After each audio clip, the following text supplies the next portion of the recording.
নমস্কার বন্ধুরা, আজ আমি একটা অভিনব স্বাদের একটা গাটি কচুর রেসিপি বানিয়ে দেখাবো। তার জন্য নিয়ে নিয়েছি গাটি কচু, একটা লেবু, চালের গুঁড়ো, চিলি ফ্লেক্স, হলুদ, নুন, তেল, কর্নফ্লাওয়ার আর চাট মশলা। প্রথমে প্রেসার কুকারে গাটি কচুগুলোকে দিয়ে একটা সিটি মেরে নেব। নুন, হলুদ, জল, কাটি কচুগুলোকে আমি খুব ভালো করে কষলে কষলে ধুয়ে নিয়েছি। জ্বালিয়ে দেবো, একটা সিটি হওয়া পর্যন্ত ওয়েট করব। একটা সিটি হয়ে গেছে, এবার আমি জলটা ছেঁকে নেব, ওগুলো ছাড়িয়ে নেব।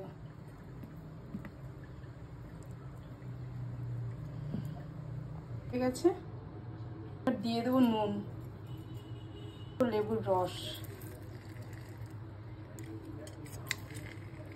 মাখিয়ে নেব।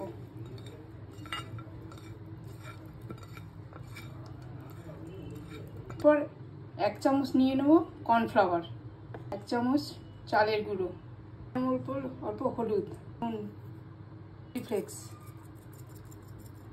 চাট মশলা, ভালো করে মিশ্রণটাকে মিক্স করে নেব। আর একটা একটা করে গাটি কচুগুলো নিয়ে এরকম চ্যাপটা করে নেব। একটা একটা করে রেডি করে নেব।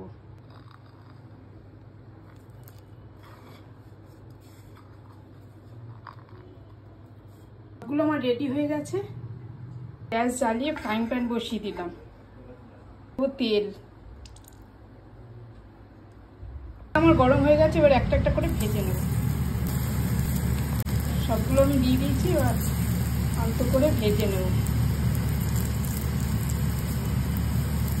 এবার 2 পিঠ লাল করে ভেজে তুলে নেব।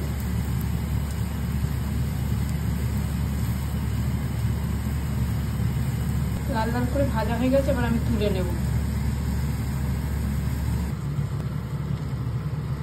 এগুলো আমার হয়ে গেছে, আমি নামিয়ে নিলাম। একটু চাট মশলা ছড়িয়ে খাবো, খেতে খুব ভালো লাগে। প্রচুর এই রেসিপিটা আমার হয়ে গেছে, আপনারাও করে দেখবেন কেমন লাগে। ভালো লাগলে লাইক করবেন, কমেন্ট করবেন। নমস্কার।